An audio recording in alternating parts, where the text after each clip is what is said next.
প্ৰক্ৰিয়াটোতো মইতো নাজানো। মই যেতিয়া গৰু মাংস পৰাৰ খবৰটো পালো, তেতিয়া আমি ইনকুৱাৰী কৰিলো। ইনকুৱাৰী কৰোঁতে আমি গম পালো যে এইবোৰ কৰিমগঞ্জৰ মানুহ, চাউথ চালমাৰাৰ মানুহ লখিমপুৰত গৈছে। লখিমপুৰত কিয় গৈছে? এছাম পাৰ্টিকুলাৰলি এটা পলিটিকেল পাৰ্টি আৰু পলিটিকেল লিডাৰ্ছ, তেওঁলোকে আমাৰ যিটো কয় 100% অসমীয়া সমষ্টি, সেইবিলাকত তেওঁলোকে বিভিন্ন জেগাৰ পৰা তেওঁলোকৰ ভোটাৰ লৈ যায়।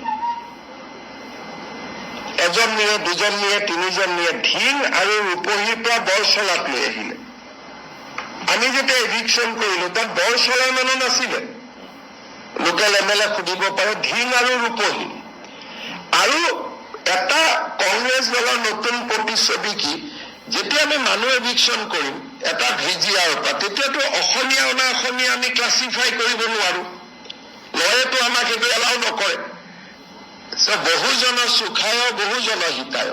400 যদি আমি কৰিমগঞ্জ কাছাৰৰ পৰা যোৱা এটা পাৰ্টিকুলাৰ ৰিলিজিয়নৰ মানুহক এভিকশ্যন কৰো, তাত যদি আৰু এটা পাৰ্টিকুলাৰ ৰিলিজিয়নৰ মানুহ বহি আছে, আমি তেওঁলোকক কেনেকে এৰি দিম? বা তেওঁলোক যদি লেণ্ডলেছ, আমাক আবেদন কৰিব।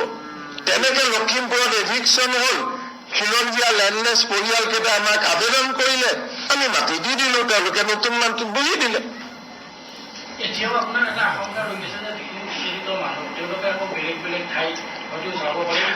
বিজেপি নাথাকিলে চবতে যাব পাৰে তেওঁলোক। মই কোনো নাই, মোৰ লগত নোৱাৰে, কিন্তু বিজেপি নাথাকিলেতো অসমখন লৈ ল'ব। এই যোৱা মই আপোনালোকক সংখ্যাটো দিলে আচৰিত হৈ যাব যে যদি অসমত বিজেপি গভৰ্ণমেণ্ট নাহিলেহেঁতেন, এই ডেমোগ্ৰাফি ৰেষ্টৰে কৰিব নোৱাৰিলেহেঁতেন। আজি আমি লামডিঙত ডেমোগ্ৰাফি ৰেষ্টৰ কৰিলো, বৰচলাত কৰিলো। গোৱালপাৰা টাউনখন আপুনি জানিব হিন্দু মাইনৰিটি, অথচ এখন ওৱান অফ দা হিন্দু মানুহৰ ডাঙৰ চিভিলাইজেশ্যন আছিল সেইটো। আজি মাইনৰিটি হৈ গ'ল। কেনেকে মাইনৰিটি হৈ গ'ল? তাতে যিটো ৰাক্ষসিনী ফৰেষ্ট আছিলে, বাঘবৰৰ পৰা 10-12 হাজাৰ মানুহ আহি বহি দিলে। কিন্তু কোনোবা হয়তো লেণ্ডলেছ হ'ব পাৰে, কিন্তু বোলে এটা সমষ্টিতে যদি আপুনি আহি বহি দিয়ে, এখন টাউনত বহি দিয়ে, সেইটো নহব নহয়। DC গোৱালপাৰাক আবেদন কৰিব লাগিছিলে। DC গোৱালপাৰাই বিভিন্ন জেগাত তেওঁলোকক বহুৱাব।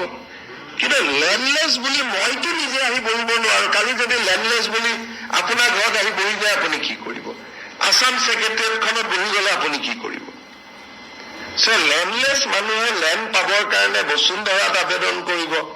পপুলাৰ ফৰ্ম বুলি ফৰ্ম আছে, পপুলাৰ ফৰ্ম ফিল আপ কৰিব। কিন্তু নিজে আহি বহি গৈ যদি ডেমোগ্ৰাফিটো বদলাই দিয়ে, আজি গোৱালপাৰাত গৈ আপোনালোকে চাওক, উইয়াৰ টুডে য'ত নেকি হিন্দুৰ 300 বছৰ পুৰণা, 200 বছৰ পুৰণা টেম্পল আছে, তাত হিন্দু ইজ মাইনৰিটি টুডে। মই কোনো ধৰ্মীয় ভিত্তিত যাব খোজা নাই, কিন্তু যদি নৰ্মেল নিয়মত হিন্দু মাইনৰিটি হলেহেঁতেন মোৰ কোনো আপত্তি নাই।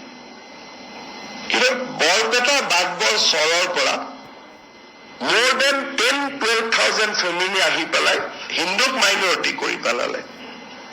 আৰু কোনে কৰিলে? এজন আমাৰ ফৰেষ্ট মিনিষ্টাৰ আছিল, তেওঁৰ দিনত DFO জনো একে মনে মিলা মানুহ দিলে।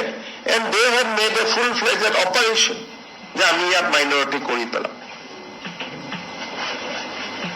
আজি কাজিৰঙাৰ লগতে মাদ্ৰাছা এখন খুলি লোৱাৰ কি প্ৰয়োজন আছে? তাতকে মানুহ গড় চাবহে যায়। কিন্তু আপোনালোকে দেখিব যে কাজিৰঙাৰ লগতে মাদ্ৰাছা এখন খুলি লোৱা হৈছে ৰাস্তাটোতে। এইটো হয় যে আমাৰ দুৰ্বলতাটোৰ সুযোগ লৈ লৈ যিমান সোমাব পাৰে, এতিয়া মাদ্ৰাছাই কৰিব লাগে, হোজাইটো কৰিব পাৰে, ধিঙতো কৰিব পাৰে, ৰূপহীটো কৰিব পাৰে, চামুগুৰিটো কৰিব পাৰে, কাজিৰঙাখনৰ ওপৰতে কৰি লৈছে। আৰু পট্টা মাটিত বহি লৈছে, এতিয়া ময়ো একো কৰিব নোৱাৰা হৈছে। গতিকে অসমৰ চাৰিওফালে যিবিলাক ঘটনা ঘটি আছে, এইটো অখিল গগৈয়ে মানুহক সাৱটি ধৰিছে, ভালে আছে। কিন্তু আমি যিবিলাক মানুহ মাইনৰিটি হৈ গলো অসমীয়া, আমাকোতো সাৱটক। বৰপেটাত গৈ সত্ৰাধিকাৰজনক সাৱটক, কৰবাত গৈ পেলাই আমাৰ যিমানবিলাক আপোনালোকে জানে যে যি জাগাত আমি মাইনৰিটি হৈ গলো আমাকো সাবতক না, আমিওতো সাবত খাব খোজো। তাকে কৈছো, তেওঁ যিটো গান শুনিছে এইটো ভাল, কিন্তু মাজে মাজেতো বৰগীতো শুনিব লাগে না বতৰটো বাদ কৰি, হয় নহয়? গতিকে এই ধৰণৰ ব্যৱস্থাটোৱে তেওঁলোককো লাভ নকৰে। তেওঁলোকো দুখীয়া মানুহখিনি নিজে অহা মানুহ নহয়, মানুহখিনি কোনোবাই লৈ আহিছে, তেওঁলোকেও নাজানে। সেইকাৰণে ময়োতো গৈ মানুহখিনিক মাত দি আহিছো। কেইদিনমান পিছত মই চাপৰতো যাম মানুহখিনিক মাত দিবৰ কাৰণে। মই কিয় ব্যৱস্থা কৰিব লাগে বা তেওঁলোকৰ দেউতাক মাক আছে নহয়, মই কিয় ব্যৱস্থা কৰিম? কি কথা কয় বা আপুনি অসমীয়া মানুহ হয়নে নহয়? আপুনি কি নাম আপোনাৰ? আপুনি এই কথা সুধিছে, বশিষ্ঠদেৱ ফুকনে যদি এই প্ৰশ্ন কৰে আৰু ক'ত জাতিটো থাকিব? ব্যৱস্থা কিয় কৰিব লাগে কওকচোন? তেওঁলোকৰ দেউতাক মাক নাই নেকি? তেওঁলোকে MP বনোৱা নাই নেকি? তেওঁলোকে MLA বনোৱা নাই নেকি? তেওঁলোকৰ MP গুৱাহাটীত কিমান ডাঙৰ ঘৰ আছে, তাতে সোমাই ললে হ'ল। আপোনালোকে যায় নহয়, যদি বশিষ্ঠদেৱ ফুকনৰ এইটো প্ৰশ্ন হয় আৰু তেতিয়া হাত সাৱটি বহি থাকিব লাগিব ঘৰত। আৰু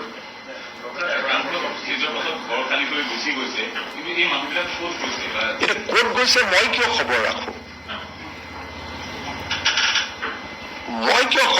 মই কাম কিয় বঢ়াই লওঁ? মোৰ যিটো কাম আছে মই সেইখিনি কৰি চেছ কৰিলে হ'ল নহয়। মোৰ কাম হৈছে হাইকোৰ্টে মোক অৰ্ডাৰ দিছে ফৰেষ্ট ক্লিয়াৰ কৰিব, মই ফৰেষ্ট ক্লিয়াৰ কৰিলো, মোৰ কাম মই শেষ কৰিলো। আৰু মই তেওঁলোকে ক'ত গৈছে কি কথা মই কিয় খবৰ কৰো? কিন্তু মোৰ ওচৰত যদি কোনোবা আহে তাৰ মই ব্যৱস্থা ল'ম, হয় নহয়?